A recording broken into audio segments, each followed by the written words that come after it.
Oke, assalamualaikum warahmatullahi wabarakatuh. Saya Ferdian Eci Hartono, eh, ingin menjelaskan tentang memperkenalkan lebih tepatnya memperkenalkan tentang overclocking. Jadi banyak yang belum mengetahui tentang overclocking atau teknik overclock. Jadi yang harus kita ketahui tentang manfaat overclocking adalah untuk menambah performa komponen yang di overclock sehingga mendapat batas maksimum menggunakan hardware yang dimiliki sehingga semua pekerjaan yang kita lakukan dapat dijalankan dengan lebih cepat dan lebih lancar. Oke. Jadi overclocking ini itu membantu resourcement kita untuk mencapai batasan-batasannya, batasan maksimalnya gitu. Jadi dan selanjutnya apa itu overclocking? Jadi overclocking adalah suatu teknik menjalankan hardware di mana hardware ini berjalan di luar batasan normalnya yang ditentukan oleh pabrik. Jadi kita menghandle sendiri hardwarenya berjalan. Dalam konteks komputer bisa dilakukan pada beberapa part komputer, yaitu prosesor, VGA card, RAM dan beberapa komponen-komponen yang lain.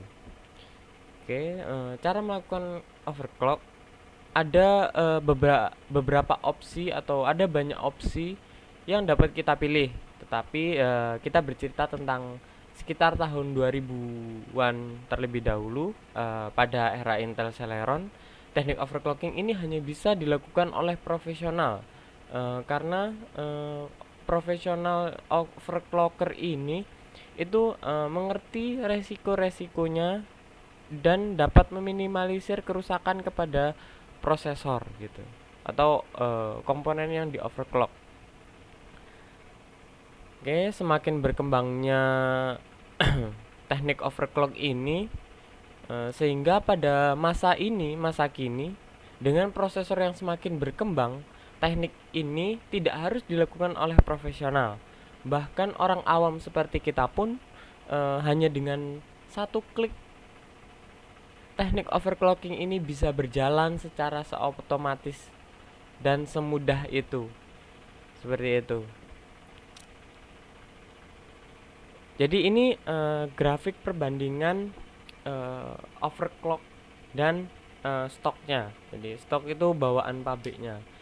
Saya di sini ngambil contoh tentang RAM ya. RAM yang saya pilih di sini itu semua DDR6 yang sebelum di overclock itu ada tulisan stoknya, biasanya dia berjalan di 2666 MHz. Jadi, satuannya MHz kalau untuk RAM.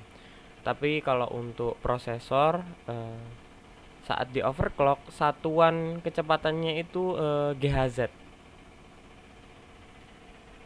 Jadi di sini saya mencontohkan hanya RAM-nya saja.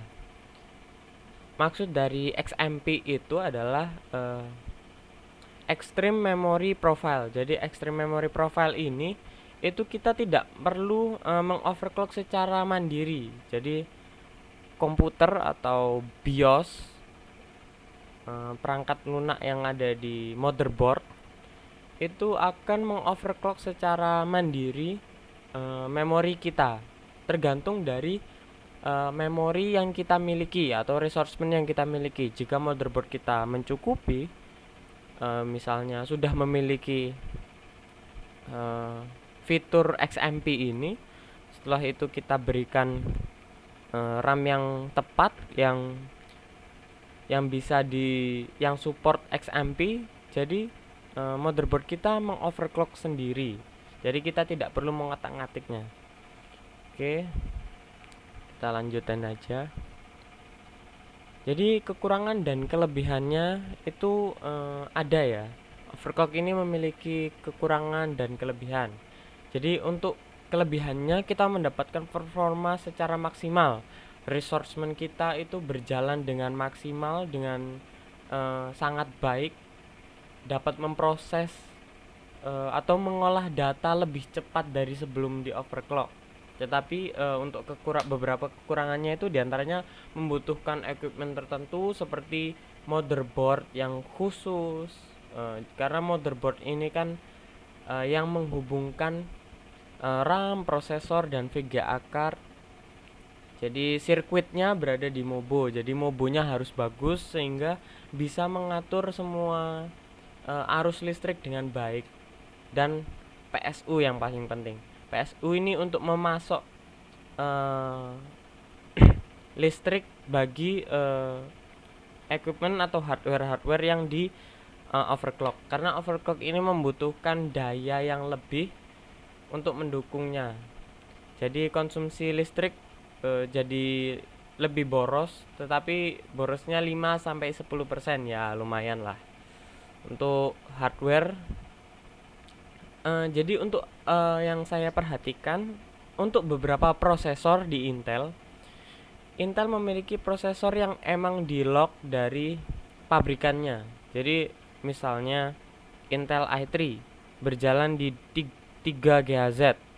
Udah, dia di lock di 3 GHz. Tetapi ada produk-produk Intel yang memang bisa di overclock seperti Intel yang memiliki codename itu X belakangnya. Jadi untuk hardwarenya menyesuaikan.